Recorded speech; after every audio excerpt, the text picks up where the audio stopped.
欢迎来到 Nguyen TV 频道，请订阅频道，所以大家不要错过当天最热门的新闻。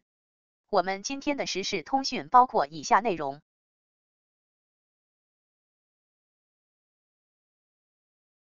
长空之王早场观感，国产电影要是都这么拍，早赶超好莱坞了。长空之王早场观感，国产电影要是都这么拍，长空之王看过了，早场10点20。更早的场次没跟上，不是起不了早，而是附近的电影院这个时候才开门。看完之后，你要问我什么观感，我只能回给你2个字：意外。之所以意外，除了电影剧情本身让人意外，演员演技让人意外之外，更大的意外是意外好看。话说，电影这玩意儿还真不能乱看评论，乱下论断。电影好不好看，哪里好看？还真得自己看。废话不多说，跟大家分享下早场观感，个人意见仅做参考。1. 入戏。好的国外大片能让你1秒入戏，优秀的国产大片亦是如此。长空之王的开篇是一场长达5分钟的战斗机空战戏码。或许用空战这个词乍一看有些夸张，毕竟双方飞机不多。但是这2个词却能准确形容前观看长空之王一上来的观感。敌机骚扰我方领空，我方派出战斗机驱离，敌方不仅不收敛，还大放厥词。我想什么时候来就什么时候来。好家伙，这句话一出来，当时我的气就不打一处来，瞬间入戏。为了看得更清楚，我特意坐直了身子，往前靠了靠。这场空战戏，无论是战斗机特效，还是影视奇观，看得我是热血沸腾，各种现代空战高能场面频发，简直不要太刺激。在这场空战中，别看我方战机性能落后，但飞行员技术可一点也不含糊。双方战机划过天空，穿越云霄的镜头，一个接着一个，酣畅淋漓，一点都不拖泥带水。因为电影刚刚上映，剧透也不太合适，我把预告中的全部各种刺激镜头一并放出来，大家自行组合一下。你能想象到的最刺激的战斗机空战镜头，长空之王前5分钟可以说应有尽有。什么返回基地，什么壮志凌云，那都是过去式了。电影后面的剧情且不提，只要你看了这5分钟镜头，就已经值回票价。现在想想，得亏我按时到了电影院，要是晚到一会儿，看不到这段画面，票价就大打折扣了。看完这5分钟，给我的第一观感就是，以后别给我再提什么欧美大片之类，国产电影也很香啊。要是国产电影的空战效果都能跟长空之王一样拍，何愁没观众啊。2. 观感怎样？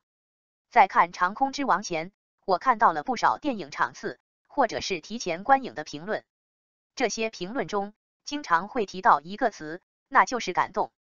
是的，感动，这也是我的真实感受。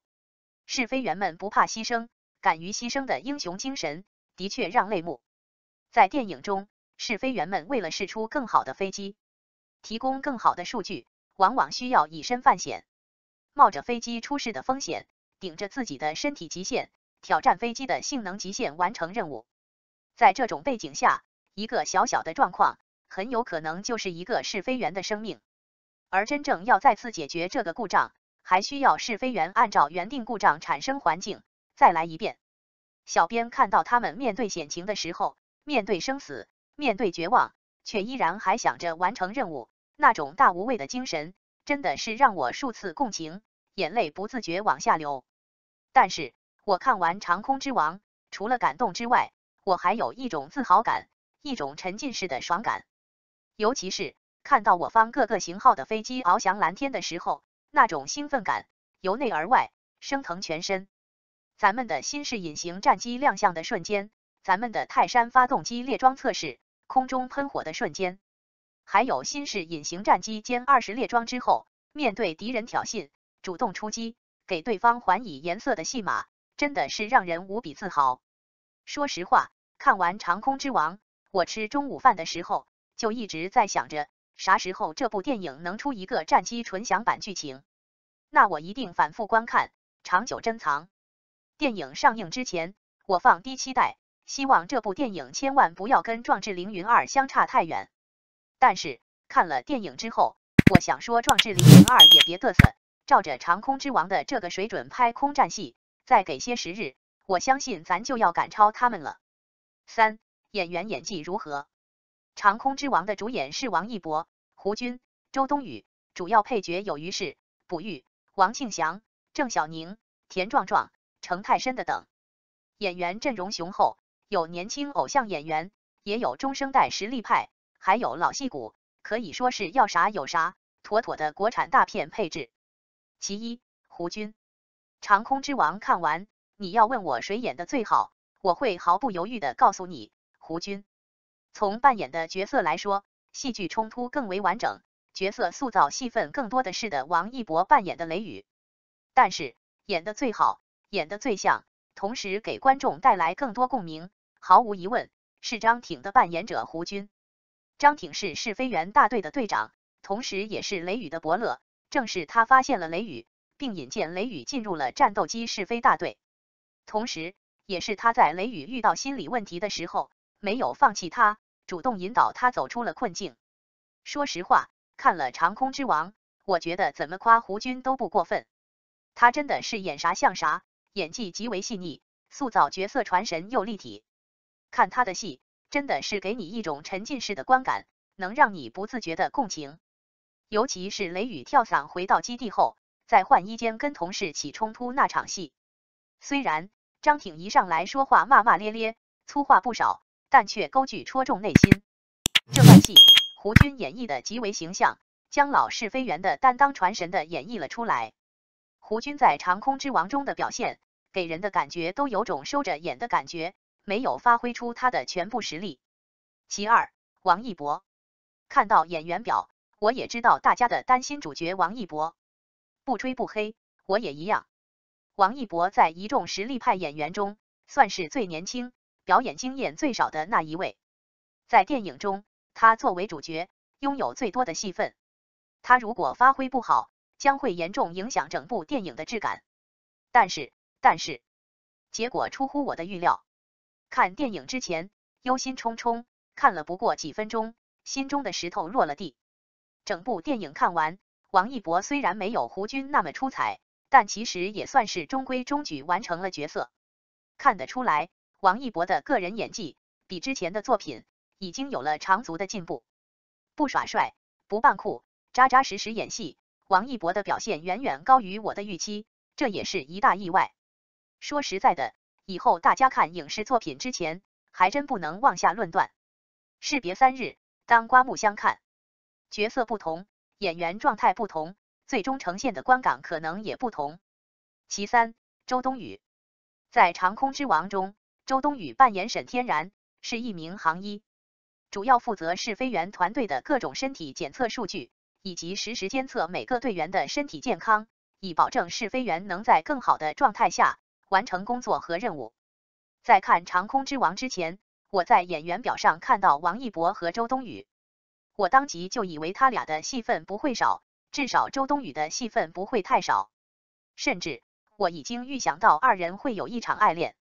但是看了电影之后，我的预测还是出现了不小的偏差。两个人扮演的角色确实恋爱了，但是发展程度以及剧情却跟我想象中的相差甚远。长空之王保持了极大的克制，基本上可以算是点到为止。